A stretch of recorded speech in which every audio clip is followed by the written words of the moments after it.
Liam and Clara had been married for 12 years, a union that once felt like a fairy tale but had since settled into the quiet rhythm of predictability. They met in their late 20s, drawn together by shared ambitions and a love for indie films and hiking. Liam, a reserved but thoughtful architect, found solace in structure, while Clara, a freelance graphic designer, thrived on spontaneity. Their differences had once complemented each other, but lately they felt more like cracks in a fragile foundation. Their daughter Sophie was 9, a bright, curious child who inherited Liam's calm demeanor and Clara's artistic flair. Life in their suburban home was comfortable, yet Clara often caught herself staring out the kitchen window, wondering when the mundanity had swallowed her whole. Liam's promotions at the firm meant longer hours, and Clara's freelance projects had dwindled into sporadic gigs. Conversations between them revolved around grocery lists and Sophie's school events, their laughter now a relic of photo albums. One evening, over a dinner of reheated pasta, Clara slammed her fork down. "Do you even see me anymore?" she snapped, her voice trembling. Liam looked up, startled. "What's wrong?" "Everything," she said, gesturing to the cluttered living room. "We're stuck in this loop. When was the last time we did something that wasn't just existing?" Liam frowned, pushing his glasses up. "Clara, I'm trying. Work's always been," she interrupted, tears welling. Meanwhile, Jenna's husband surprised her with a weekend in Paris. "Paris? Liam, we haven't left the state in years." He sighed, running a hand through his thinning hair. "We'll plan something, I promise." But promises, Clara thought, were just words to fill the silence. The invitation arrived 2 weeks later, a glossy invite for a rooftop party hosted by Oliver, Liam's college roommate. Oliver, the eternal bachelor, had recently sold his tech startup and was celebrating with an epic soiree. Liam hesitated. He'd never been one for crowds, but Clara's eyes lit up. "We're going," she declared, and for the first time in months, Liam saw a flicker of the woman he'd fallen for. The night of the party, Clara slipped into a crimson dress she hadn't worn since their anniversary 5 years ago. Liam fumbled with his tie, admiring her. "You look beautiful," he said softly. She smiled, but it didn't reach her eyes. Oliver's penthouse was a glittering maze of strangers and champagne towers.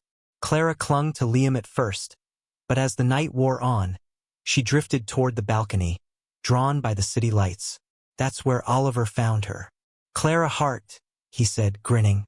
"Still stealing the spotlight, I see." She laughed, but there was an edge to it. "You've done well for yourself." "Luck and timing," he shrugged, leaning beside her.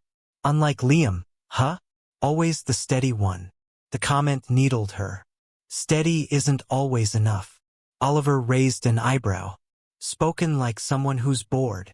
The music swelled inside, and he offered his hand. "Dance with me." Clara hesitated, then took it. Liam, meanwhile, nursed a beer in a corner, watching Clara laugh with Oliver. His chest tightened. He'd never learned to navigate these scenes, Oliver's world of effortless charm and reckless spending. When Clara twirled under the fairy lights, her head thrown back in laughter, Liam felt like a ghost in his own life. By midnight, he was dizzy from the noise. He texted Clara, heading out for air. "Meet you at the car." She didn't reply. Oliver's bedroom was quieter, the bass from the party a distant thrum. Clara sat on the edge of the bed, her heels discarded. "This was fun," she said, but her voice wavered. Oliver sat beside her. "You don't have to go back to the same old routine." His hand brushed hers, and she didn't pull away. "What if I want more?" she whispered. He kissed her, a slow, deliberate thing that tasted like rebellion. Clara's guilt surfaced briefly, but it drowned in the rush of feeling wanted again. When Liam finally found her, she was adjusting her earring in the hallway mirror, her cheeks flushed. "Ready to go?" he asked.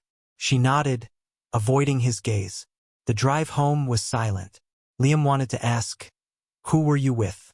Instead, he said, "Sophie's recital is tomorrow." Clara stared out the window. "I know." The weeks that followed the party were a blur of stilted conversations and unspoken accusations.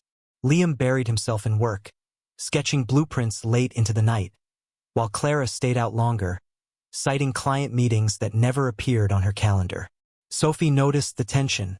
Her once chipper questions about family movie nights met with clipped replies. One afternoon, while sorting laundry, Liam found a receipt in Clara's coat pocket.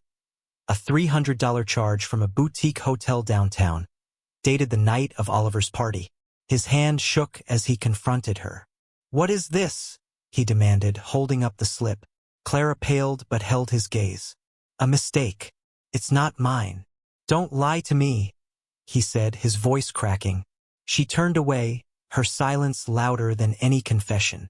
Oliver's texts began flooding Clara's phone, playful emojis, late-night thinking-of-you notes. Each ping felt like a grenade. She told herself it was just a fling, a temporary escape from the suffocating predictability of her marriage. But when Oliver invited her to a gallery opening, she said yes. They met in a dimly lit wine bar afterward. Oliver traced circles on her wrist. "You deserve more than leftovers, Clara." "What if more isn't real?" she murmured. "Then we'll make it real," he said, kissing her. This time, there was no guilt, only the thrill of rewriting her story. At home, Liam scoured their shared calendar, noting every unexplained gap. He hired a PI, a decision that left him nauseous. The photos arrived a week later, Clara laughing on a park bench with Oliver, her hand tucked in his coat pocket. Liam stared at the images until they blurred. That night, he waited in the dark, the envelope on the kitchen counter. Clara froze when she saw it. "Is this why you've been so distant?" she asked, her voice icy. "Distant?" Liam laughed bitterly. "You erased us." Sophie's bedroom door creaked open down the hall. Clara lowered her voice. "I needed to feel alive again. You stopped trying. And you stopped choosing me." He shot back. The divorce papers came swiftly. Clara moved into a sleek downtown loft Oliver rented, promising Sophie weekend visits that often dwindled to rushed ice cream trips. The girls' drawings piled up on Liam's fridge, stick figures of 3 people, one always scribbled out. Oliver's enthusiasm waned as quickly as it began. He missed dates, canceled dinners, and rolled his eyes when Clara mentioned Sophie. "Kids cramp the vibe," he said once, tossing back a martini. One rainy evening, Clara showed up unannounced at Liam's doorstep, her hair plastered to her face. "Can I come in?" He blocked the doorway. "Why?" I miss her. I miss you." Liam's jaw tightened. "You don't get to miss us after throwing us away." Months later, Clara sat alone in her half-empty loft, scrolling through old photos of Sophie's birthdays and Christmases. Oliver had ghosted her after a fight about clinginess. She dialed Liam's number, her breath shallow. "Sophie's recital is next week," she said. "Maybe we could all go together. Like before." Silence. Then Liam's voice, steady and final. "She's moved on. You should too." The click of the line disconnecting echoed in her ears. At Sophie's recital, Clara lingered in the back, watching her daughter beam at Liam from the stage. When their eyes met, Sophie's smile faltered. Clara left before the applause faded. Liam rebuilt slowly. Weekends were spent teaching Sophie to sketch, her laughter filling the hollow spaces. One evening, as they painted her bedroom wall sunset orange, she asked, "Does Mom hate us?" He knelt, wiping a smudge from her cheek.